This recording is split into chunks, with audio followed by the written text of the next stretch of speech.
Hey, everybody, welcome in. Another new edition of Celtics Beat with Tom Westerholm, who, of course, covers the team and other teams for that matter as kind of a general assignment guy for Boston.com. And, of course, Evan Valenti, producer, sometimes host of this program.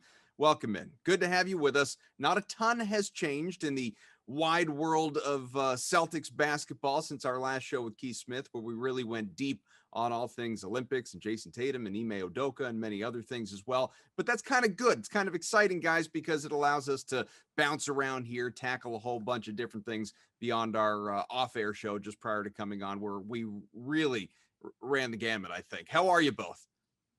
Doing great, man. Thanks for having me on. Currently don't have any bees in my yard, which was a topic of discussion pre-show. So I'm happy about that. That's right. The excitement of home ownership. We can't imagine team ownership, although we touched on that as well. That's Wick Grossbeck and Steve Pagliuca's problem and other minority owners and everybody involved. We can get to some of obviously the decisions that group is facing here this offseason. But I think what's really appropriate for right now is I'm seeing it on social media, guys. It's yet another opportunity for us to go in the way back machine, look back at that 2013 draft and lament, man, Celtics could have had that Giannis guy. He seemed pretty good back then. Giannis Antetokounmpo and the Bucks, 2-2 with the Suns right now in the NBA Finals, and that man is otherworldly, Tom.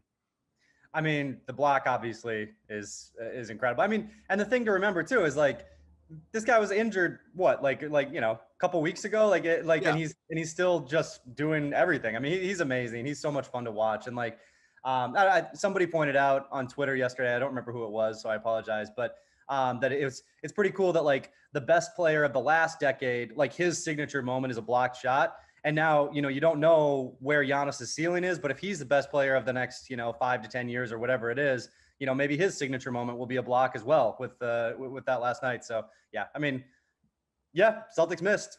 Maybe they should have drafted that guy.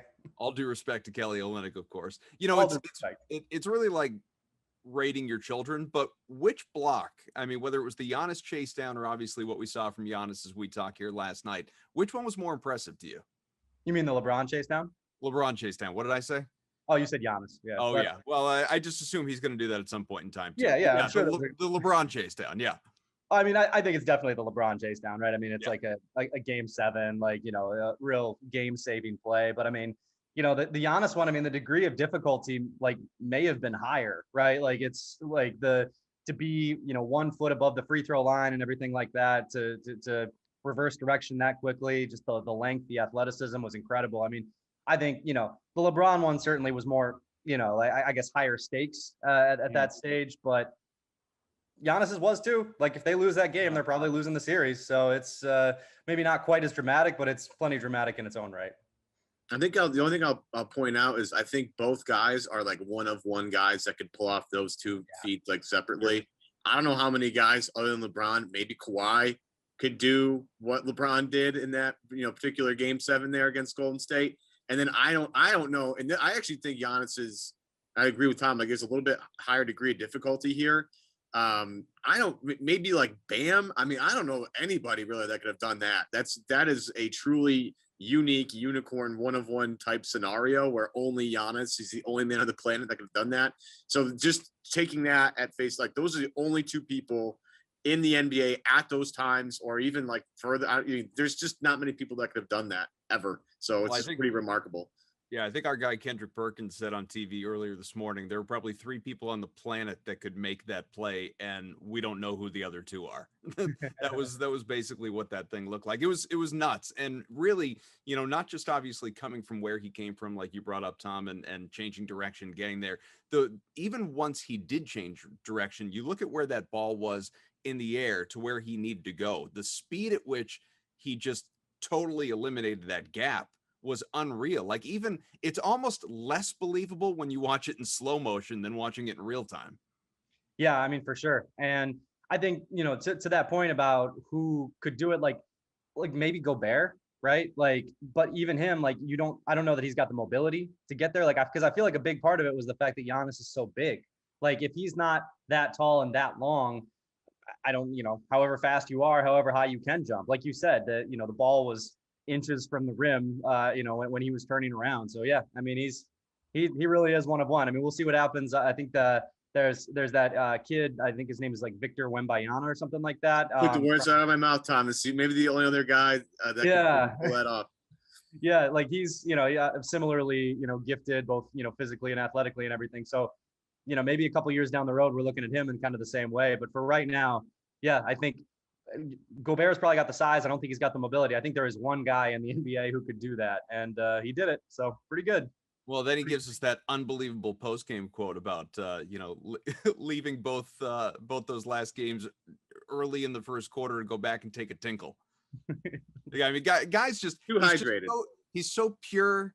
He's so, I mean, he's clearly a kid at heart. He's just, happy to be there, not happy to be there in the sense that we usually use that term of like, oh, he doesn't care if he wins or loses. I mean, he's just totally like embracing the moment and all things that include being on this stage. I guess I kind of wonder, I'm trying to think of the right way to ask this question.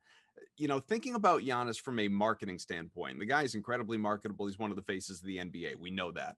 But there's such a difference between, like, he says and does some things that you would never see out of a LeBron or some of those guys. Like, LeBron, different stage of his career, obviously, but, for a long time, it's, you've had him with his school. You'll have him obviously weigh in on racial inequality and BLM and things that have happened in the world. Giannis, it's like, not to say things like that don't mean anything to him, obviously, but you got the tinkle moment. You got him putting a picture up of him flexing on Twitter the other day, but the caption was like, "And I almost crap myself." And the you think back a couple of years ago when he was talking about, there was real sexual conversation in terms of like a bell his then girlfriend had given him. And that sort of like, he's just, it's really it's almost like there's a generational gap in maturity. Not to say Giannis is immature, because I don't want this to come out the wrong way, but he's obviously just at a different stage of life where he's so fun loving that I wonder what the NBA's sort of approach is when it's looking at like, marketing one guy versus another. Do you know what I'm asking? Yeah, I mean, I think, I wouldn't necessarily say maturity. I think it's just like different personalities. Like, I think, like he seems to be a guy who, is maybe a little bit more easygoing. And I think one of the things that helps with that is, LeBron, when he was in high school, he was already on the Sports Illustrated cover. Like, he has been just like swamped by media attention his whole career. Giannis came up like all throughout his, his formative years, like his, when he was really young. I mean, Jonathan Gavoni like went out and visited a couple of times. You know what I mean? Like, there wasn't really any media attention. Yeah. He gets drafted. There wasn't, I mean, he was like, people were interested in him, but there wasn't the same type of buzz like the first year or two. He plays in Milwaukee. There's good writers out there, but it's just not as, media heavy as some of these other ones. I think part of it might just be that like LeBron is so just like swamped with media attention constantly ever since he was 16. Giannis just isn't as much. Like, he probably feels a little bit more free to maybe be himself. Like, we know LeBron, likes to have fun. He likes to have fun with his family. He posts about it all the time.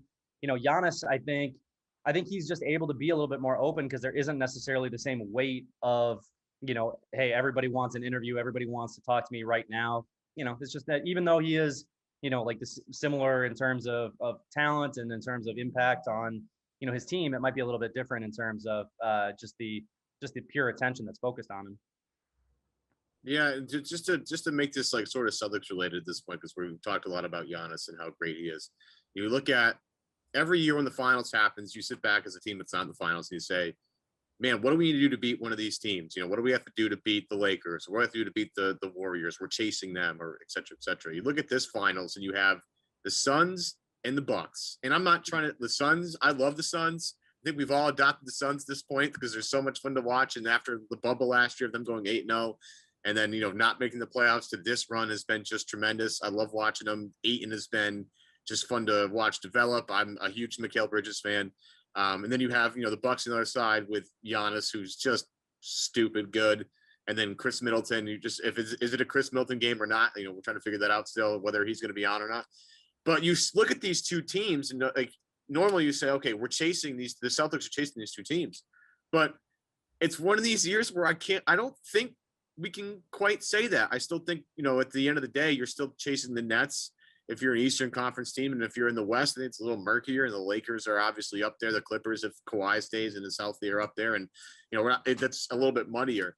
So what do you make of this in terms of, you sit back, you try to analyze this, Tom, of, what moves do the Celtics have to make? Do they have to make moves to catch up with Milwaukee because Giannis is a whole different animal now? Or is Boston still chasing a team like that? I'm having a hard time wrapping my head around where Boston needs to pivot based on what we're seeing in the finals. What should they do? Yeah, I mean, it's a really good question because I think the other way to look at it is sure, like there's the Nets, there's these really good teams out there. Like teams might not be chasing a specific team right now. You know what I mean? Like whereas previously, yeah, like everybody's chasing the Warriors, everybody's trying to, and like, it almost felt like a hopeless cause because they had KD, Clay, and Steph. Like it was like, yeah, how are you going to catch them?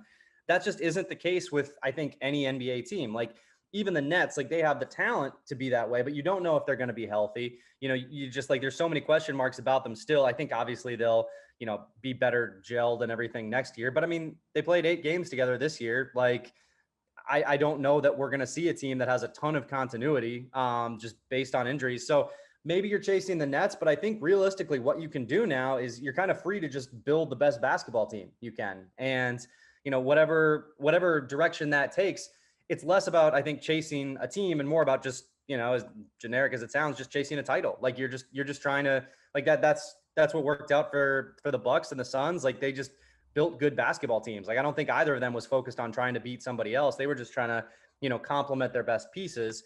Both teams really did that. And, both teams caught a couple of breaks, but so does every team on its way to a title. So I think it's just kind of about putting yourself in the best position. This is not to sound too much like Brad Stevens, but put yourself in the best position to be the best team that you can. And, hope that works out from there. It's singles. It's singles, man. Yeah. Who do you think I know we'll pivot off of the finals. Obviously we've already started, but who do you think wins this best of 3 at this point? Oh man, it's so tough. I think the Suns are a better team. It's just hard to like pick the Suns coming off a loss like that, where they could have put it away. Like if they win that game, I know that, everybody will want to make 3-1 jokes, especially because, Chris Paul has a history of not being the best playoff performer necessarily, but like, I mean, I'll stick with the Suns, but like, that's kind of more about sticking with my guns than feeling like confident. Just because like, yeah, they had some real chances yesterday and they just blew them. And that's, that's tough on the psyche, I feel like. So yeah, I'll go Suns, but I don't feel good about it.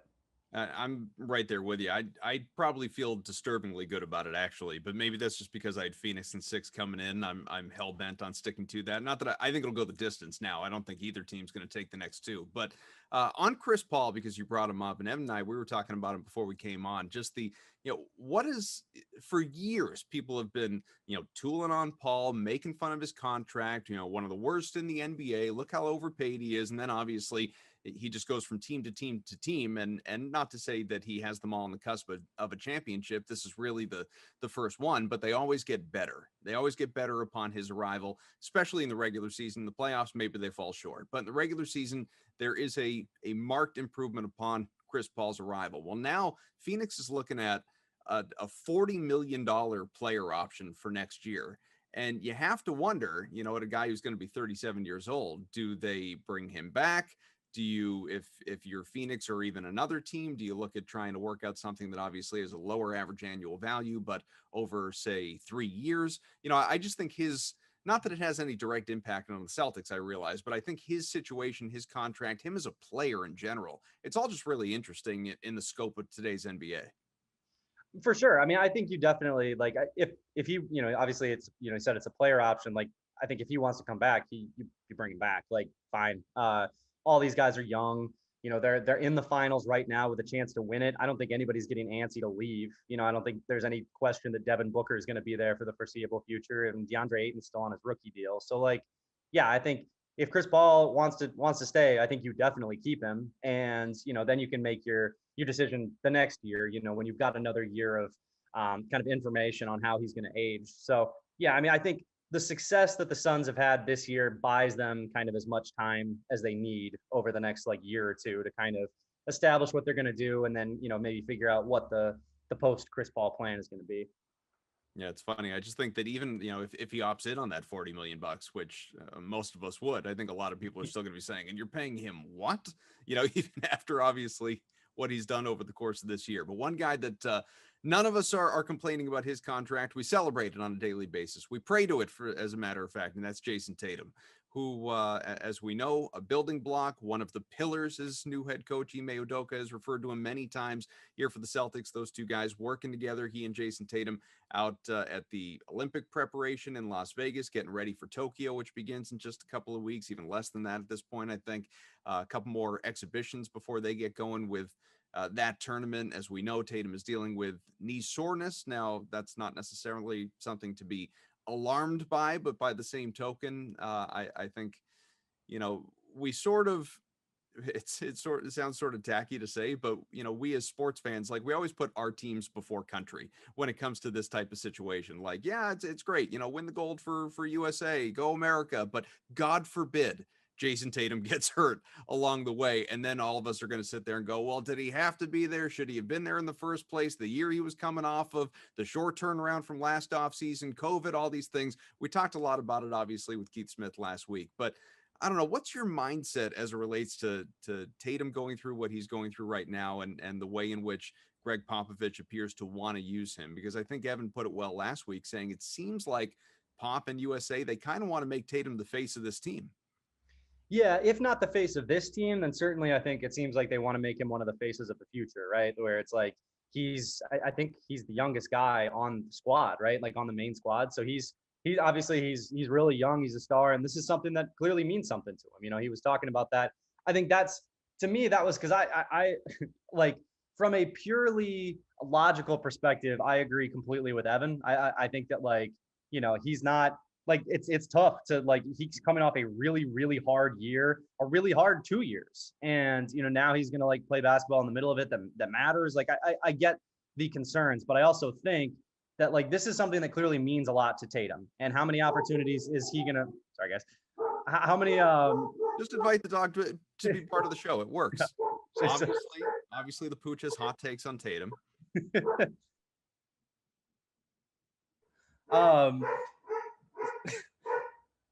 We'll work through it. It's all good. Don't worry about it. Apologize, fellas. We all love dogs here. We're all big dog fans. Yeah. It's all good. So, I think, I'll like, invite mine down. They can talk to each other. Yeah, they can have a real conversation. Yeah. But yeah, I mean, I just think, like, this is, how many opportunities do you have during an NBA career to be an Olympian, to try to win a gold medal, all of that stuff. Like, it matters quite a lot to these guys. And it clearly matters a lot to Tatum. He talked about how it left a sour taste in his mouth, that he couldn't play at FIBA. And obviously there were some real failures with that FIBA team. So, I think it, like, obviously, like, good for Tatum for wanting to do it. Good for Team USA for identifying a superstar young talent and, trying to bring him on. Yeah, I think I understand, like, why Celtics fans might have some concerns, but I think there are only so many chances that you have to do this, and Tatum's taking one of them. So.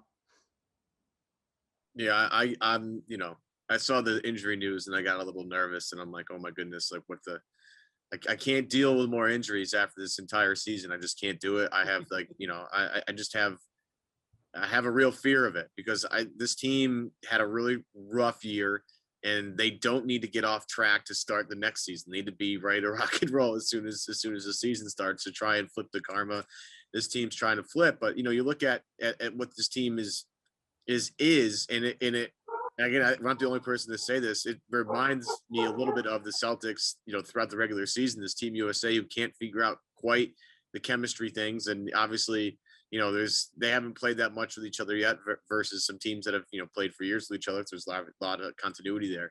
But you look at this team and you look at what they might be able to accomplish, and you have potentially recruiting things going on, and, the connection with Ime. Again, it seems like, and I've come around to this, there are way more benefits to Tatum playing than if everything goes right, than to him, like, missing this particular experience. But now we have this, like, Brad Beal's in the COVID-19 protocol thing, and again, I get nervous with should we even have the Olympics right now? Like, with what's going on, do we have the Olympics? Do we send? I mean, I know they're not going to have fans, which is going to help out. Like, but with the way that vaccinations are, are politicized in this country, and how divided people are. Like, I really don't think. Well, and the variant too. It's not like we're past this. It's just, it just doesn't make a lot. Like, I understand, like, the ability, you got to have But it doesn't make a lot of sense to me to do this right now. And all the things that are happening, I just continue to say, like, we don't need to do this at all right now. This doesn't need to happen. Like, I know there are benefits, and I understand the benefits of working with Popovich and learning from Durant and all this stuff. But like, does this need to happen right now? Can we just, I don't know, Tom, I'm still skeptical of this whole experience. That I get it, man. Like I really do. I mean, I was skeptical of the last year of NBA basketball. Like I didn't think it should happen. And, you know, I mean, how many guys got COVID? And, you know, Tatum was talking about how he needed to use an inhaler for however long. Like, yeah, it all feels like a bad idea. But if we're plowing ahead with this, I guess, then I understand why Tatum wants to do it, I guess, more than anything. Although I guess, one thing to think about too, and I'm just sort of thinking about this for the first time now, but do we think that, I don't know, if you're a player and we can make it about Jason Tatum or any of the others, if you're there as part of the Olympics and like clearly because of what's going on still in the world, there's strict protocols that these guys and, men and women across whatever sport they're there, participating in and trying to win gold. And they're under such strict protocols that, it's a lot different, since we know so much of the world is back to normal and people are feeling back to normal and go out and live your lives and do whatever you want to do. I almost wonder in some ways if being part of the Olympics and being under those restrictions that you're not under in your day-to-day life, unless you impose them upon yourself, obviously, is a benefit. Like if and I don't know what Tatum's day-to-day would look like if he weren't obviously in Vegas and then, country to country and Tokyo. But if he were, just like left to his own devices, free will, would he live his life, more, and this is not the right word for it, but more, recklessly, meaning like, whatever, versus obviously the restrictions, like I said, that he has to follow as being part of this thing. Yeah, I mean, I think that was the argument, for a lot of these guys, especially in the bubble, right? Was, that these that if you're in the bubble, you're more, like you're about as safe as you can be because you're, again, right, literally in a bubble. So, I mean, the bubble worked, so that's good, I guess. I don't know. That's all well above my pay grade at this point. But yeah, I think I certainly understand concerns on the other side. And I get why Tatum wants to do what he wants to do. It's really hard, man. Like, I think that's one of the lessons of like the last like year and a half or whatever, is that there isn't always, a good option. Like there isn't always like the right choice to make in that way. So yeah, I can feel for these guys because, again, how many chances do you get to play in the Olympics? Right. And also, like, how do you keep yourself safe and, keep everybody else safe? Like, I don't know what the answer is. So it's tough. Hi, guys. Cedric Maxwell here. I want to take a minute to tell you about Marigold Medical. I'm used to keeping my body in great shape, but with arthritis, even the most simple everyday tasks became unbearable. As soon as I called Marigold Medical, I knew I was in good hands. No drugs, no surgery, just an experienced team of caring professionals that wanted to get me back to doing the things I love. Make the call to Marigold Medical and get back to pain-free life. Let's keep talking about Jason Tatum a little bit. I thought he had some interesting comments, not, overly polarizing or anything like that, but some interesting comments with one of your colleagues, Gary Washburn, obviously at the Boston Globe, talking to him in the last few days about the Olympics, about Ime Udoka, about his relationship with Jaylen Brown. A lot of people have had thoughts on, whether those two can coexist on a championship team, whether they take away from one another, and personal comments. Tatum is not typically one of those guys that will make headlines with things that he says. He's not a controversial guy. He tends to stay out of the fray. Evan said pregame, he's kind of very Tim Duncan-like in that way. He doesn't, necessarily grab at you with, with like, it should be me, I should be this, blah, blah, blah. But to say to Gary, that he seems outright pissed that he wasn't all NBA and not considered one of the 15 best players in the league last season. Maybe some of that, I'm sure a lot of that, is financially driven, even though he said it wasn't about the money. I mean, money comes into play when you're talking about literally tens of millions of dollars if you're recognized as one thing versus if you're not. But it was interesting to hear him speak out, and it's interesting to think about even a guy who is as young and as successful already as he is in this league, that Tom, he could start next year with a decent sized chip on his shoulder. Yeah, I mean, I don't know exactly what to make of the money stuff and like the all NBA comments.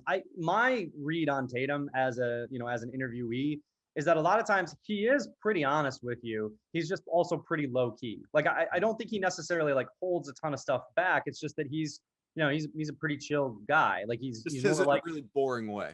No, I don't even mean boring. I think he's just like chill. You know what I mean? Because like when he's funny, he's genuinely funny. Like he can be like very like he can be an interesting guy to talk to. So like I think, from what I think all NBA mattered a lot to him. We know All-Star mattered a lot to him last year when it was going to be his first one. He talked about it. He wasn't, and he always pointed out, I think quite accurately, that he wanted to win primarily. Like winning was the number one thing, but also making an All-Star team matters and making an All-NBA team matters. And it matters to be acknowledged for the good work that you do. And I think that's where he's at. I think he felt like he was an all NBA guy last year. I think he was, right up there in terms of production, in terms of talent, all that, obviously. So to me, it kind of came across as more just like, yeah, I wanted to be all NBA. Like, yes, obviously winning matters more. And yes, like the money would have been nice, but I think Tatum knows like, okay, like I've got life-changing, generation-changing money coming like forever. Like, yes, like obviously that money hurts, but the NBA isn't his only revenue source either. He loves to do his commercials. He loves his Subways, Rakuten, all that. But like, I think for him, the big thing is just like, yeah, I had an all NBA season and I deserve to be, recognized for that. And that's kind of hard to argue with him. Like he did, like he had like, certainly it's hard to kind of pinpoint like, okay, I would have taken this guy off. I would have put Tatum on over him, but like purely from a production and from an importance to his team and all of that, yeah, he was right up there with everybody else. Yeah, I want to double down. What I think Tatum. Well, first off, I've never lost out on $30 million before, so that must suck. Okay, that hurts me just as like a fan. I'm like, man, that's a bummer. But I do think that Tom's onto something here. I do think Tatum, like, and I'm not sure that if craves is the right word, but is like looking for respect in a certain way, but it just like wants to be on the same level as his heroes, right? As the guys he's like, I want to be in the same sentence as Kevin Durant. I want to like, and the all NBA is the next step to getting the same sentence as Kevin Durant and Kobe Bryant and all that stuff. And he's trying to break ceilings here. And I think he takes it personally when he believes in his mind. And like, look, you can make a lot of arguments that Jason Tatum should be not only on the third team All NBA, but like I look at look, I'm not trying to speak ill of Julius Randle here, and they had a great season and they won more games than the Celtics did, so that can easily do that. But if you look at statistics, I mean, Tatum had just an incredible year, especially given the fact that he had COVID and had to come back from it and was dealing with that for a while. So, but I think he craves, and I think that he is looking for the recognition of like, yeah, I'm just as good as all these guys, and I mean, it's coming. It's all coming, and he wants it as soon as he possibly can. And I just love the fact that he's using it as motivation to fuel him for the next thing.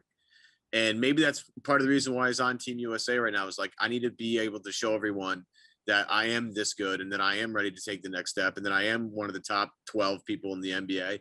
And that, when it comes down to making a shot at the end of games, like I'm on the handful of guys you want taking that shot.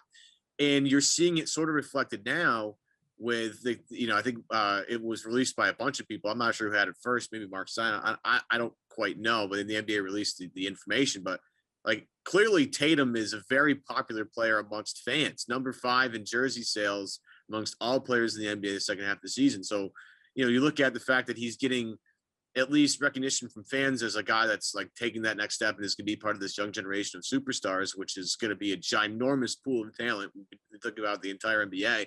But I think he's just like, look, I'm better than all these guys. And I love the attitude, right? And I love the fact that he's quiet about it. And, you look at like, there's a lot of, stuff about Luka and how he's not really happy with Dallas right now, and Zion and New Orleans. Like, it seems to me that Tatum is on this level of maybe like John Morant, who's a guy that's sort of low profile in a way, and maybe Tatum's even better than that in terms of like Morant's dad is just a funny character in general. But you don't hear from any like Tatum, you never really hear from, and I enjoy that, and like the silent assassinness of Tatum is fantastic. But like any motivation to fuel Tatum to the next level, I am here for all of it, Tom. I need people to start taking swipes like, oh, Tatum's not that good. He's the reason why Team USA stinks. Like I need all these things to come to a head. So Tatum takes the next year and just says like, okay, this is my team. This is my, I mean, he talked about it with Washburn too.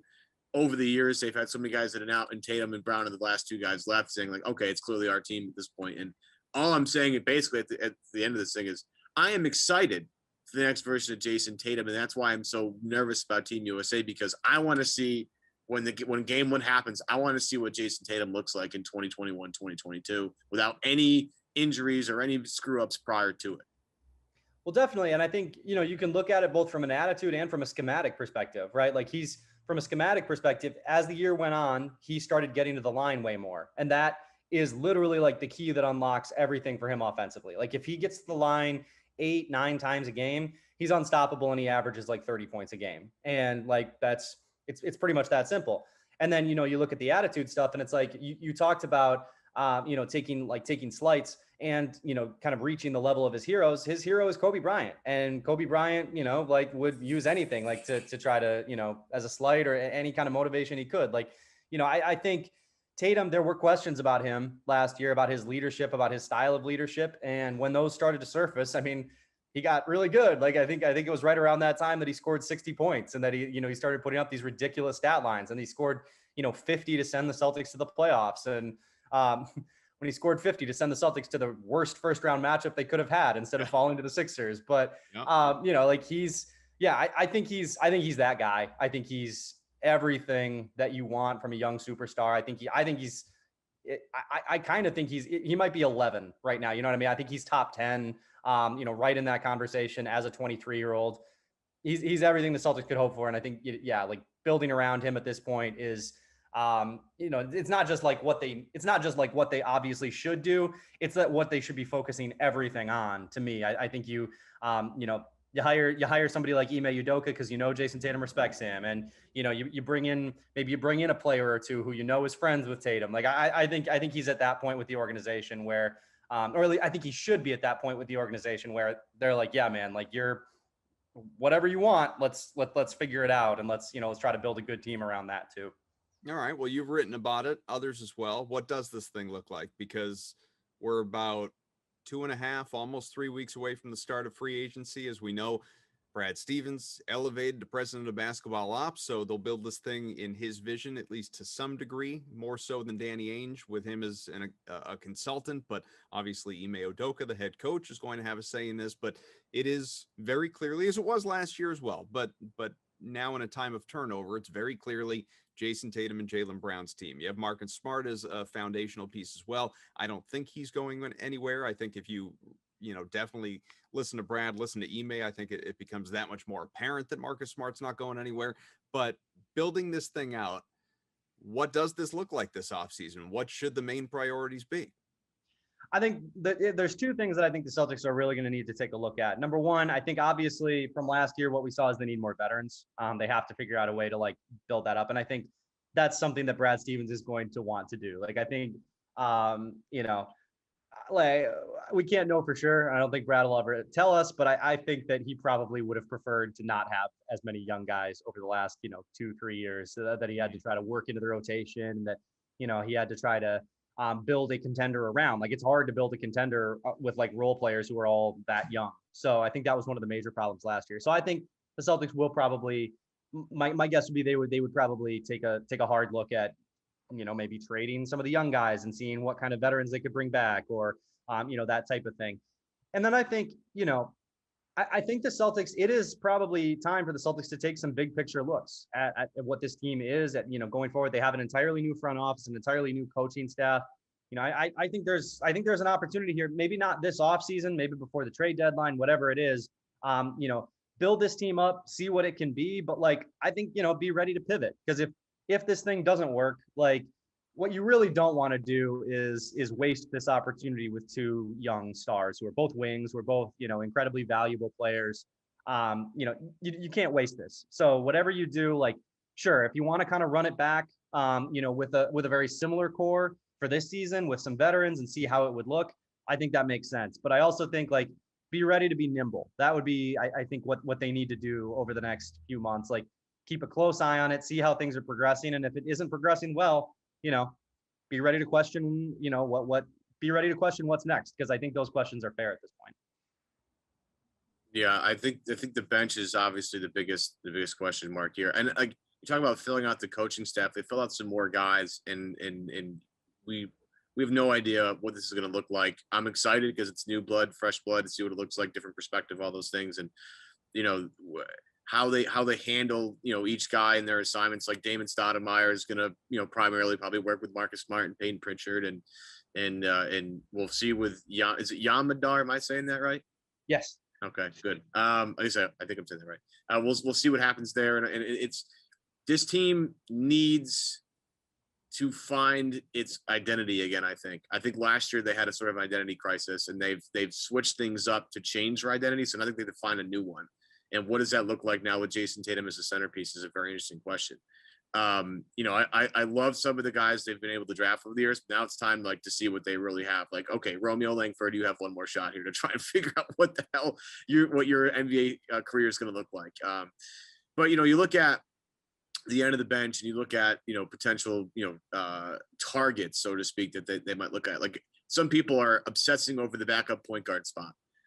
Some people are obsessing over the fact that they have a real lack of big depth outside of like Al Horford and Rob Williams, who, Rob gets hurt quite often and Al's up there in age. And after that, it's Moses Brown and Grant Williams playing center. So if you were, Brad Stevens, president of basketball operations, or, we'll see whoever ends up in the GM spot, whether that's Allison Feaster, or whether that's going to be Landry Fields, or whatever Mike Zarin is. Like, I don't know, not quite sure. What would be your primary, is it re-signing Evan Fournier? What's the first thing that you think that the Celtics need to get done? Yeah, I think it's re-signing Evan Fournier. I think that's the big one. And then I think number two, yeah, like you touched on it there, you need to figure out what you're doing with Rob Williams, because he has, obviously he can get a contract extension. You might be able to get some real value for him. Obviously, you're concerned because of like all the injuries and stuff, but like I imagine Rob and his agent probably are too, right? Like that they are also looking at this landscape and thinking like, okay, like you can roll the dice, and if Rob has if Rob stays healthy and has a season similar to the one that he, to the flashes that we saw this last year, he's probably a 20 million a year guy, or like, something close to that. Like, he's making a ton of money. And if he isn't healthy, I mean, he's making a lot less than he would this offseason. So I think you have a chance now to kind of evaluate what you want to do with Rob, maybe you get like really good value on a starting quality big man who, has a really high ceiling. I think that's a really important question too. I think the primary one is Fournier, because, like Fournier just adds more like scoring punch, more, it's not quite star power, but it's like sub-star power, if that makes sense. Like he's like right there, but not quite. Like, he adds that little bit of punch that you really need. So I think he's the most important, but I think a close second is what to do with Rob, because the potential is there to have a super high value player on a super value contract, or spend a bunch of money on a guy who can't stay on the floor. Like, it's a really tough question. And I think that's a really important one for the Celtics. I don't know if you feel this way, but definitely some people that we've talked to on this show and outside the show seem to. Do you think it's a foregone conclusion that Fournier's back in Boston? A lot of people seem to feel that is the case. And I do wonder, I guess maybe it's just me being influenced by those that again, we've heard from, but I'm starting to wonder exactly how sought after this guy is going to be, or if Boston is just willing to not overpay, but, pay him high market value to bring him back versus, kind of giving him something right there in the middle and challenging him to get more elsewhere. Yeah, I mean, it's tough, like, because he's not, he's not restricted. So like, if you give him something in the middle and challenge him to get something else elsewhere, if he gets it, then he might just bounce. Like, he might just be kind of like annoyed that the Celtics were, trying to lowball him. So Yeah, I mean, I think I would, if I were the Celtics, I would probably try to offer him something like mid to high market value and just like let him know, like, hey, like, we really value you. Like, this is kind of where we have you. We would love to bring you back. But I mean, he is kind of tricky in that way. Like, you don't want to, you don't want to commit too much money for too long to him because you don't know how much substar value he has. So, yeah, I mean, I think I would be very surprised if he was elsewhere. I think that the path for the Celtics to acquiring, his level of talent is really difficult without re-signing him. But yeah, it's going to be a complicated conversation. I think he'll be back, but the number is going to be really hard to nail down. What are you thinking about Yamadar? I know Evan brought him up before, obviously, and there's a lot of excitement about him coming over to, we don't know if he'll be on the team next year, but come over to participate in Summer League and just get our first look at him. Obviously, people look at the highlights and it's easy to fall in love with the guy, but anyone can fall in love with a highlight reel. Like people on social media the other day, and maybe it's just our guy Greeny being Greeny, but people falling in love with the, Carson Edwards at the gym playing pickup. Like, we know that highlight reels are very different from going out and doing the job and performing at the highest level, at the highest stage. I mean, Carson Edwards couldn't, he's known for a huge 3-point performance in a preseason game in Cleveland. He's done nothing to speak of since. What do we expect out of Madar when he comes over, and what his game does to translate to the NBA? Yeah, I think the translation is the really interesting thing because the tools are all there for him to be a pretty good player. Like, he's a good defender. He's obviously, like, you see the highlight passes. Like, he's a really flashy passer. He's got a really good court sense. And I think, the biggest question mark with him was that before last season, he was a bad 3-point shooter, and now he's a good one. So, like, that's really promising to me. And I think if you watch, his shot, it looks smooth, it looks good. It looks like he's got real range on it, not just the 3-point line, but probably a couple feet beyond it.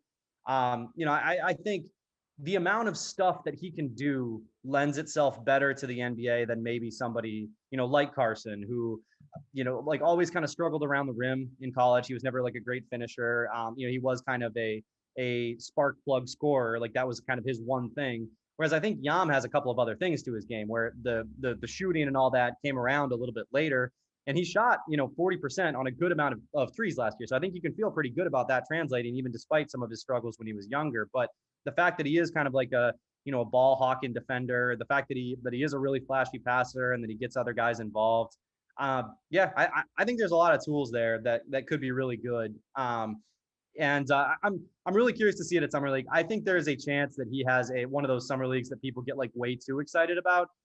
Like, I don't think he's going to be like, starting for the Boston Celtics next year or anything like that. But I do think that there is some potential for him to make some waves and to look like an interesting backup option if they're willing to take on, another young guy onto this team. Yeah, Summer League is always fun. Summer League overreactions are the best. I am one of the guys that usually pushes that narrative because I just enjoy watching young guys, compete and make a name for themselves and try and, use Summer League as a springboard to something that's going to be better. And I'm actually kind of amped for this Summer League team, mainly because we haven't seen it in a while, just because, pandemic and things. But sure, there are some interesting names. Like, I guess Pritchard's going to play a little bit. I don't think Pritchard should play at all in Summer League. I think he proved that he could hang. I don't think that's really necessary. But a guy like Neesmith, I would like to see Romeo play a little bit. Yeah. Obviously Carson and Tremont and some of the other guys that are going to play. I'm obviously very. And then Brown. What's up? Moses Brown, right? Moses. I mean, again, Moses should probably play. I mean, that guy should definitely, get some PT. And then whoever they pick with their second round pick, if they go that route, I mean, we'll see if anybody else ends up on this roster. And we look at, who could be available in the mid 40s and trying to sell yourself on, somebody's highlights. I mean, I'm not sure if I'm saying his name right, but Joe Wieskamp from Iowa is currently my favorite guy at that spot, just because I think they could use a guy that could shoot 40% from 3 off their bench. But, I'm not, Luka Garza is another guy that could be potentially there, his teammate. So, you got any favorite guys in those mid 40s, Tom, or if that's too early for you right now to start talking about that stuff? Oh no, yeah, I got favorites. The number one guy is Herb Jones for sure. Okay. From just like a super versatile guy, super versatile defender, like great size. Like I really like him. I'm like lukewarm, no pun intended, on the Iowa guys. that might be my own bias. Like they both come from the same like region that I did. Like Weisskamp's name is like, it sounds like every dude that I went to high school with in Iowa. So like, I just kind of don't believe in him, but like, that's, not fair.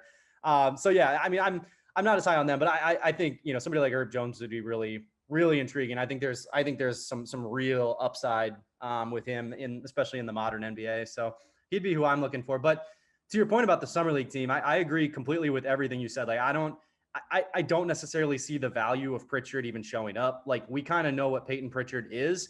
I think one of the nice things about summer league for somebody like Romeo Langford is it's an opportunity for him to play basketball and kind of like almost like find his niche again. Like he had his niche on Indiana. He's obviously, had his niche with all of his high school teams.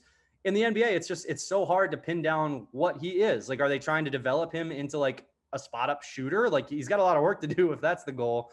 Are they trying to develop him into like a tough one-on-one defender? Is he this like pick and roll guy that, that we saw at every other stage in his career? Like, can he do that at the NBA level? Like, playing in summer league gives you the opportunity to figure those things out a little bit against other professionals and with guys who you might play with. So, I mean, I see a ton of value in Romeo playing, Neesmith, all of those guys. But yeah, like Pritchard's the one that doesn't necessarily make as much sense to me. So yeah, I'm really excited for summer league too. I think it's going to be a lot of fun. But as far as the draft goes, yeah, give me Herb Jones. And if you can't get him, I don't even know, man. Like, trade the pick, see who else falls. Like, there might be some guys who are kind of interesting from the first round who fall. I don't think BJ Boston is going to be around at that stage. I know he's fallen into the second round on a lot of mock drafts. If they have a chance to take a flyer on him in any capacity, I definitely would. I know he had a really tough year at Kentucky. He's one of the better high school players I saw at like the hoop hall in the last 5-6 years. Like he's really, I don't know what's going on with him, but like the talent is really, really high with him. So I would definitely take a flyer on somebody like him if it's available. But yeah, it'll be it's going to be a fun couple of weeks here. I'm excited to see how this shakes out. Couple things. Going back to Pritchard, I guess just to be a devil's advocate here a little bit, and look, feel free to tell me if you think it'd just be a total waste of time. I'm in agreement with both of you in that I don't see any value in Peyton Pritchard being there playing in games.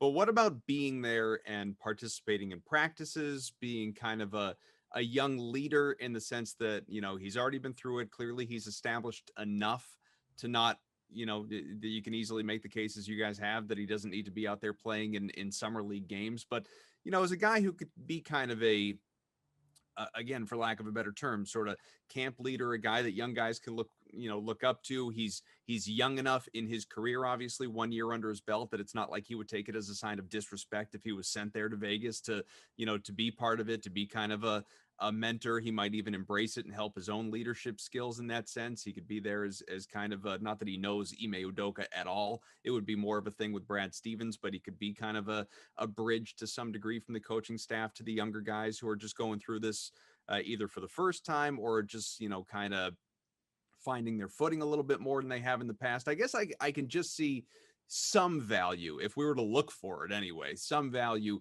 in Peyton Pritchard being there. I don't want to see him out in the court participating in summer league games, for fear of injury and whatever else. I just don't also, as you guys said, I don't think it's necessary. But if he's out there in drills and just sort of around and an ear for guys who are looking to get comfortable with the NBA lifestyle, I could see the value in that. It's funny the way we talk about like 4-year seniors, right? Like that he's, right. I mean, he's in his second NBA season and his first one was pure chaos. And we're like, maybe that guy should be there for leadership. I don't know. Yeah, no, I think he's like, I could see that. I could see some value there. It's interesting because like, I don't know how much Pritchard is going to be asked to be a leader, next season. Like the Celtics have leaders, like, mm-hmm. Tatum's a leader. Jalen's a leader. Smart is certainly a leader. Like, I think he at this point, there's probably some value in having him try to be a leader, and just in terms of like, what does he look like 3 or 4 years from now, or that type of thing. So yeah, I mean, and the other thing too is like I think a lot of guys might not want to go to summer league just to kind of hang around. Right. I don't know that Pritchard has much of a life like outside of basketball. So like that's like probably fine if I'm sure he would. And I guess hanging out in Las Vegas isn't the worst thing in the world either. So Yeah, I mean, if he wants to do that, sure. I think there's value there, but I think in terms of like the on-court stuff, in terms of like the guys who are just working on, developing their games, I do think the focus needs to be on guys like, Langford and Neesmith, and just guys who, if those guys can contribute next season, that really helps the Celtics a lot. Like that makes a big difference. Or, not for nothing, if somebody like Neesmith has a really good summer league, maybe his trade value goes up, or maybe, Langford's trade value goes up. Like those things are all valuable too. So that would be my focus, but I could see the argument for just kind of, having a guy around to be there, and to even just to have continuity with, whatever assistant coach is working with them. Segues well into my other thing, which is going back to the draft. And obviously we were just talking about, there's more than enough young guys on this team. And like you said earlier, I don't think Brad Stevens dreams of having even more young guys on this roster than he's already got.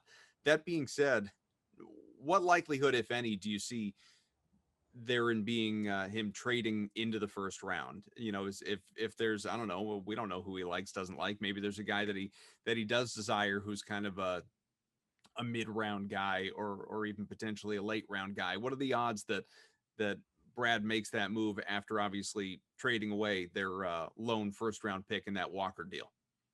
I wouldn't say it's high. I think, if you're looking at this team and you're kind of like evaluating what they need, I think, like you said, one of the last things they need is another young guy. Like I think they're much more likely to put the focus on, down the line, like what veterans can they get, what pieces can they get around there. I think taking a flyer on a guy at 45 makes sense. I think that I wouldn't be surprised if they use that second round pick. Like that would be, I think that would be my strategy. But end of this first round, like unless you can get into like the top 5 of this year's, lottery, I don't necessarily see a ton of reason to move up. Like it's super top heavy. And then there's some guys that you might like, in the first round. There's probably some like some high value guys that we don't know about yet. Some guys that, will surprise us. Your Donovan Mitchell types, where maybe not to that level, but your guys who were liked, but weren't necessarily considered like, star level guys. Maybe there's a couple of those guys in the mid first round, but I think this draft in that way is kind of hard to pin down. So I would, if I'm Brad, I'm not touching the end of the first round or the middle of the first round or whatever. I'm just take 45 and then see what veterans you can get, and start evaluating next year. I'm just eager to have a year where we're not talking about the Celtics adding 4 draft picks. It's a lot more relaxing for me. I will say that. Like as a draft guy, this year is much more peaceful. Last year was stressful. Other years have been stressful. This one's as low impact as it gets. Yeah, I could see maybe trading up into the second round to try and get someone that they had a first round grade on that fell to the second. I mean, you mentioned BJ Boston, and I think the other guy, like highly touted guy that didn't do so well, is it Jalen Johnson on Duke that like just quit after like 7 games or whatever and just didn't play. Maybe trying to get somebody like, again, I have no idea if he's going to fall out of the first round or not, but there's going to be someone that does, and everybody's like, didn't Xavier Tillman go in the second round? Right? Wasn't he like yeah. So it's somebody like that where you're like, this guy should have been a first round pick. I can't believe he didn't. Like, and now Boston might be able to move up and try and get someone like that. They might have a favorite guy like that, but we'll see. But yeah, this team doesn't need any more young talent. Their 2 best players are 24 and 23. So I don't think they really need more young guys. Need guys to show them the way, which is why I'm so excited about the Damon Stoudemire thing, because at least you have a guy who on the bench who's really been there, done that sort of thing. So I'm pumped for this offseason. I just can't really kind of wait. And as much as I enjoy the finals, I think the team building stuff is just so much more interesting when it's right, like when it's right there and you can like, yeah, let's get to the finals so we can start talking about this other thing. Like that's, especially when, there's, I mean, I'm not saying there's like a lack of star power because I'm enjoying it, but when your team's not in it and hasn't been in it for a while, and you're just starving for news like we are, like it's just a little bit different. I mean, I'm enjoying the finals. I'm not trying to say I'm anti people that are like, well, LeBron and Curry aren't in it. It's not fun. This is amazing. But when the Celtics bow out in the first round, we haven't had a lot of Celtic stuff to deal with for a very long time. And just for the content alone, I need Celtic stuff to happen. Okay, guys. All right. No, we all have podcasts. We need content, guys. Like, help us out. Who would be a more effective depth guard for the Celtics next season? Carson Edwards, Tremont Waters, or Damon Stoudemire? Oh, I mean, I'm not ready to give up on Carson Edwards yet. I still think there's like some scoring potential there. You know, I'm not super high on on what we've seen from Tremont Waters. I know he's had some moments, but yeah, I mean, you know, like I'm not ready to give up on Carson yet. I think he can be a bucket. He's only a couple of years into his career. You know, we'll see, but yeah, the early returns aren't super promising. Take me back to my childhood. I do miss Damon Stoudemire. He was a lot of fun. Man. All right. Well, as you said, we've all got podcasts. Anything you'd like to plug, my friend? Yeah, sure. I mean, listen, I've got a podcast with Nicole Yang and Chris Grenham. It's the Geno Time podcast on the Blue Wire Network. And then, yeah, I mean, I work for Boston.com. I have a story on Marcelo Mayer, the Red Sox first round draft pick, stud shortstop. So got a little story about him over on Boston.com. People can read if they want to, you know, if they want to talk about the boys of summer instead of the Celtics. So yeah, that's what I got going on right now. That could be a happier conversation right now, the way that team is going. Of course, Evan, always part of this show. Me more often than not as well. But Tom Westerholm, thanks so much for joining us. Absolutely. Thanks for having me on, guys. All right, another show next week. We'll see where Tatum stands, hopefully healthy with regard to all things Team USA and the Olympics. They will be right around the corner at that point, not to mention the draft and free agency approaching as well. We'll do it again next week. Thanks for listening. Rate, review, subscribe, all that good stuff. We should tell you much earlier in the show when you're actually listening. We'll talk to you later.